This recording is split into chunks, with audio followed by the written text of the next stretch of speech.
Hello, my name's Michael Conneely, and this video is about preparing to connect with the energy of the new moon of July 2021. In fact, it's on July the 10th. Now, the web of complexity and power surrounding this new moon is actually exceptional and vast, and I do analyse it all in this video before pointing to a useful meditation and healing outline that we can all follow. You see, new moon times are always a call for us to have a quieter 2 or 3 days, and to put aside some time on the day itself to make vision contact with the energies of the new moon and bring in healing and intentions for the period of growth to the full moon on July the 24th, and indeed for the whole of the lunation period up to the next new moon on August the 8th. Indeed, I also set out below how I feel that a new moon, or dark of the moon, is also a very good time to heal our own darkness, especially the dark sides that we all have in relation to each element, earth, air, fire and water, but especially the element the new moon falls in. In this case, it's the element of air, because the new moon is in Vedic Gemini. And a further reason for emphasising healing on this day is because this new moon is actually square Chiron in the heavens.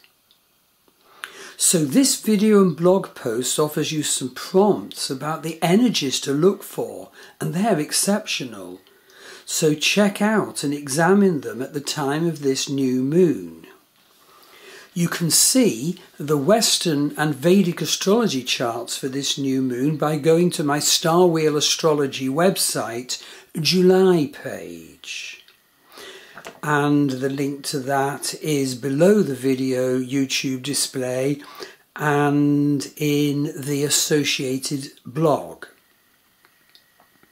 But before we go into meditating deeper on the exceptional nature of this new moon, I think it would be helpful to first summarise the other features of the rather exceptional energies of this new moon time.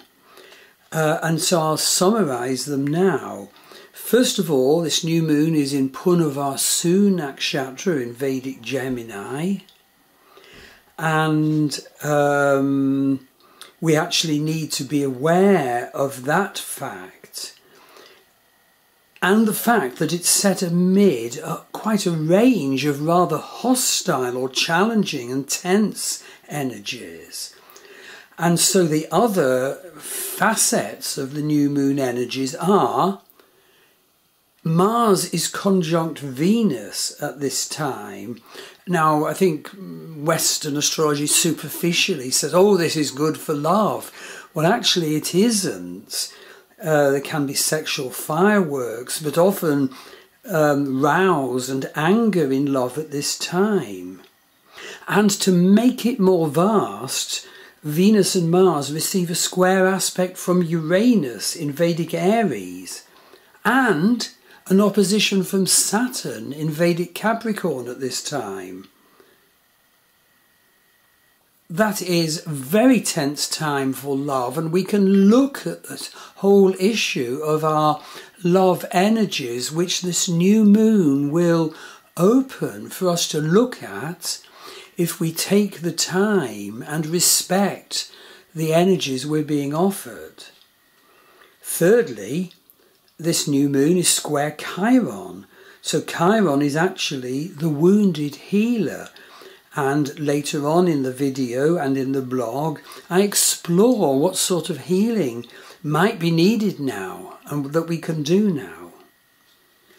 Very similar point here.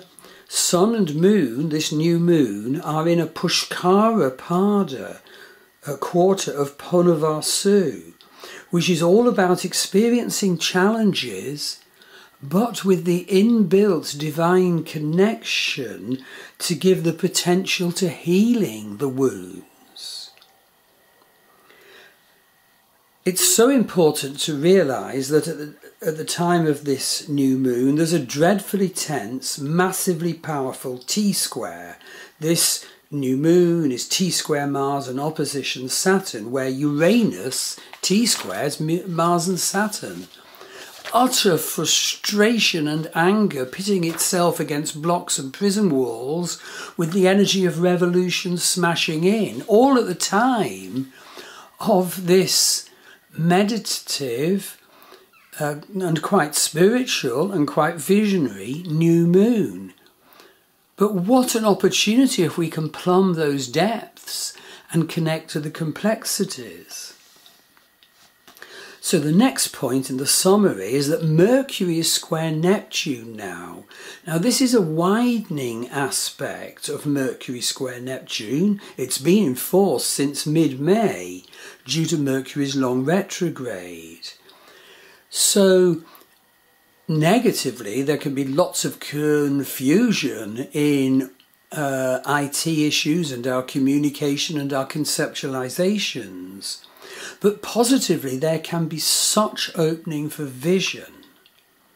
And to make this vision more vast, Neptune is in Purvabhadra Nakshatra, which has as its potential good facets being very visionary and also very metaphysical. And just to say, the new moon is in Cancer in Western astrology. Now, Western astrology, being based in its tropical zodiac on the position of the sun on the vernal equinox, is all about our sun self, our egoic self. Whereas Vedic astrology, with its sidereal zodiac, which is anchored to the stars, is in fact about our incarnational life path, our life purpose in this life, our destiny, our fate. So indeed we can also bring in, and I do in the suggested meditation outline, the fact that in terms of our egoic self, this new moon is in Cancer, at 18 Cancer. So issues of mothering and family and dysfunctional family effects on our consciousness, dysfunctional family, that sort of thing. Okay, let's now look at these factors in more detail before I go on to talk about a possible meditation and vision work format, which in fact is in the part 2 video. And it's useful to fully understand the web of astrological energies around this new moon, because it will increase your awareness when you do the meditation. So first of all, let's look at new moon being in Puna Vasu Nakshatra. Now the nakshatras are the supremely wonderful 27 lunar sign zodiac of Vedic astrology, and Puna Vasu is the 7th nakshatra, and this part of Puna Vasu where the new moon is in the Vedic sign of Gemini. And of course Puna Vasu's nature is air or vata. So it's really important to start thinking, how do you use air concepts, communication, well or badly? Well or badly for your life purpose and real true expression. Puna Vasu is vastly anciently presented as the wind that carries away the storm clouds of the nakshatra immediately before, Ardra Nakshatra, the real toughie. But Puna Vasu's wind carries away those storm clouds of Ardra. In fact, Puna Vasu is also seen as the first ray of sunlight after the storms of Ardra. So, hold that in your mind when you come to do the useful and needed visualization. What's Puna Vasu's nature? Well, Puna Vasu is expansionary, being ruled by Jupiter.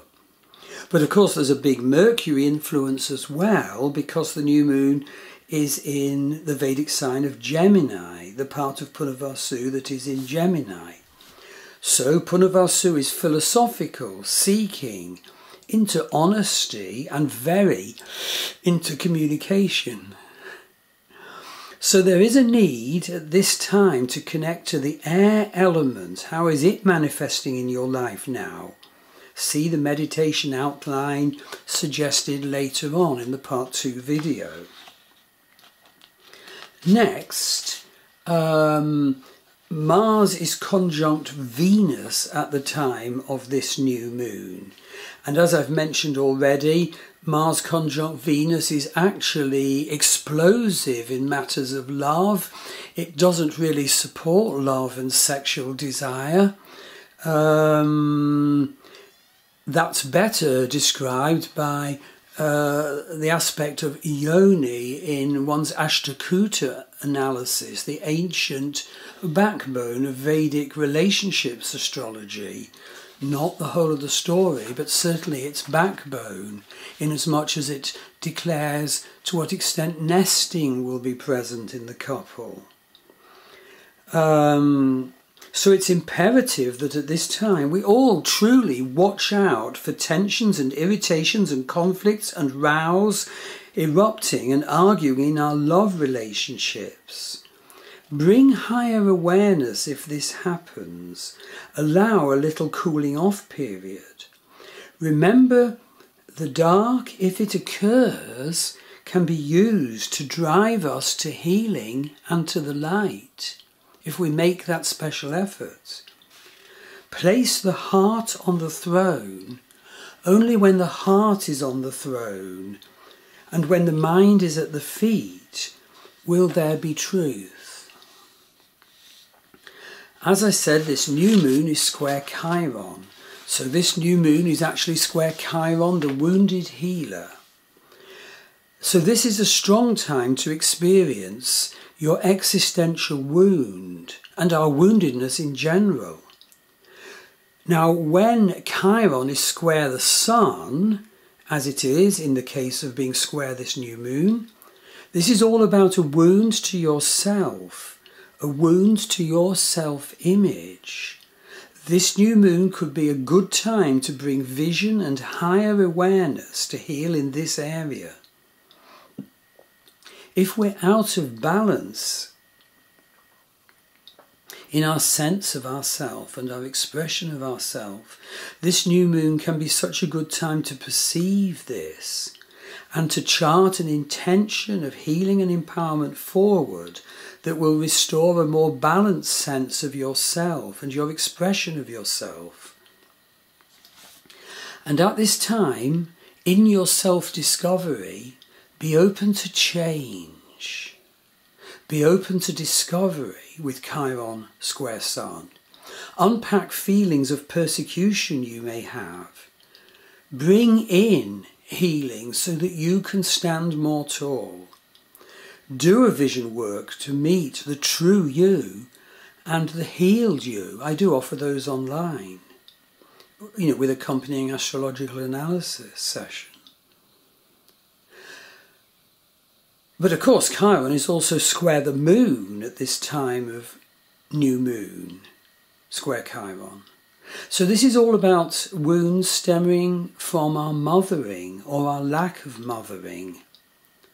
And we need to come to see how we reinforce or perpetuate that wound, how we reinforce it, how we perpetuate it. We may seek security through fixed patterns and routines with Chiron square moon. But with the Uranus aspect I've mentioned, which is described in more detail below, now is the time to smash and replace blocking, imprisoning, dumbing down habits and scripts. No longer let us be stuck in the past. Open our eyes to our blind spots. Leave behind poor me scripts, all about the effect of our mothering, if that applies in your case, and arise strongly mothering yourself.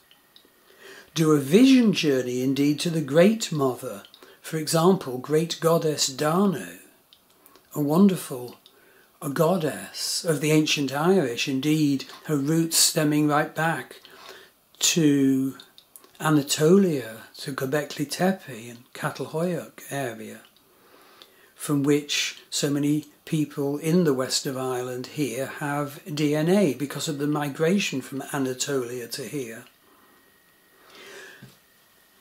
The next point, number 4, Sun and Moon are Pushkara, so certain padas within the wonderful 27 nakshatras have a Chiron-like quality. They carry a wound, but they're open to healing. And this new moon is in a Pushkara nakshatra, within Puna Vasu nakshatra.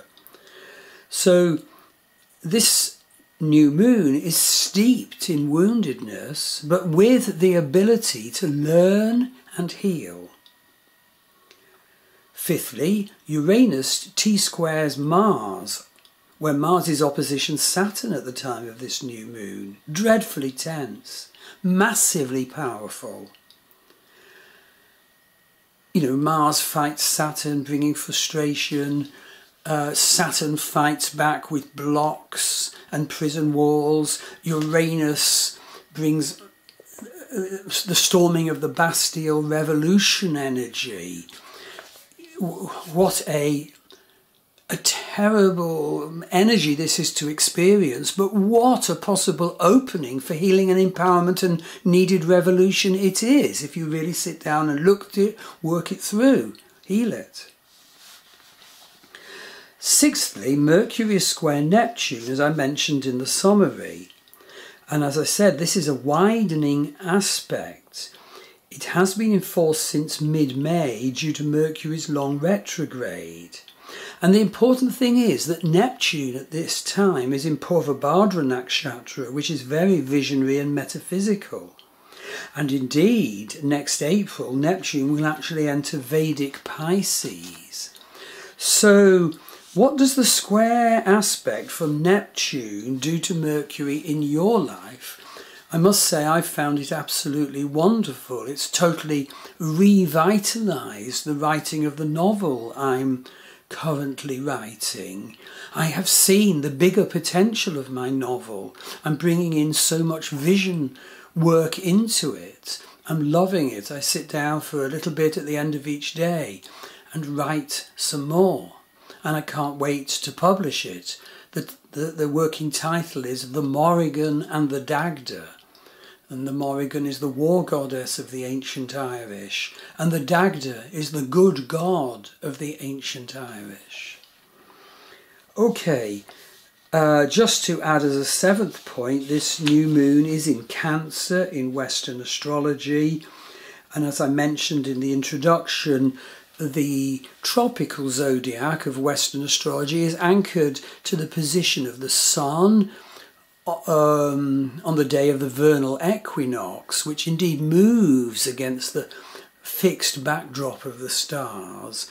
And so being Sun connected, it's about our egoic, psychological self. But Vedic astrology is much vaster.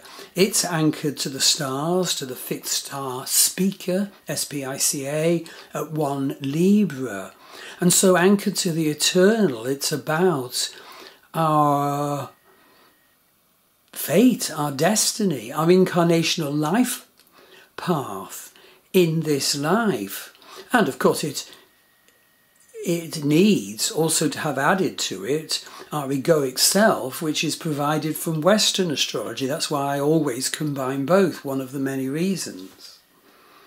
So bring in the fact that this new moon has a Cancer context from Western astrology, and so look at issues of nurturing in your life? Do they need to be healed and perceived better? Mothering is key. Dysfunctional family would certainly surface at this time. And also our egoic scripts and patterns about how we give nurturing and care. So now we come to the new moon meditation. And so for that, go to part 2 video. Thank you.